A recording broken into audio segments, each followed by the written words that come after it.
Je venais d'avoir 15 ans, j'étais en Allemagne chez ma Oma, ma grand-mère, quand tout à coup je me suis mise à bourgeonner. Alors que je me désespérais, seule devant la glace, avec dans les mains une armée d'ustensiles Mmh. pointus, Oma me tendit une tasse d'infusion fumante, puis prononça, telle une formule magique, camomille, lavande et sauge, anti-inflammatoire, antiseptique et apaisante. Elle ajouta, tu remercieras Hildegarde. Hildegarde, ce n'est pas une voisine de Oma. Ici, on parle de Hildegarde de Bingen, l'une des figures féminines les plus fascinantes du Moyen Âge. Au fil des discussions avec ma grand-mère, je découvre ses nombreux talents. Visionnaire, abbesse, compositrice et guérisseuse, la vie d'Hildegarde ne peut être que source d'inspiration pour tout un chacun. Mais écoutez plutôt. Hildegarde naît en 1098 au cœur du Saint-Empire romain germanique, quelque part dans l'actuelle Rhénanie-Palatinat. Ses parents, des nobles, la confient très jeune au couvent du monastère bénédictin de Disibodenberg, près de Mayence. À l'époque, la vie religieuse est considérée par la haute société comme étant l'un des seuls moyens pour une femme d'accéder à une éducation, mais aussi de développer ses propres idées, si possible, sans trop risquer le bûcher. Hildegarde va déclarer ses vœux perpétuels au couvent, en deviendra abbesse en chef, puis ouvrira 2 monastères, dont celui de Rupatsberg près de Bingen en Rhénanie, ce qui lui vaut son petit nom, vous l'aurez compris. Et des idées, Hildegarde en développe plein. Au Moyen-Âge, l'Église a son mot à prêcher dans tous les domaines de la vie publique et tente d'évangéliser tout le monde par tous les moyens. Sans être hérétique, Hildegarde rassemble quand même des foules sur des parvis de cathédrales pour dénoncer le clergé quand elle trouve qu'il va trop loin. Il faut oser. C'est une politique et une penseuse, Hildegarde.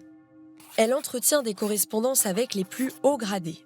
Des papes, des empereurs, des princes, des évêques, et même des personnalités de l'époque, comme par exemple Bernard de Clairvaux et Aliénor d'Aquitaine. Hildegarde partage ses avis, mais aussi ses visions. Car depuis qu'elle a 3 ans, elle est habitée par des visions divines.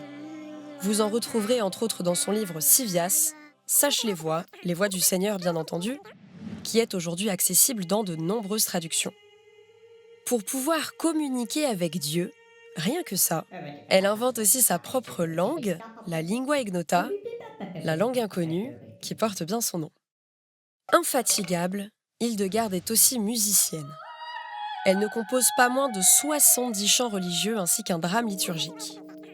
Mais ce qui a fait définitivement hisser Hildegarde de Bingen au rang de pop star en Allemagne, c'est bien la médecine douce.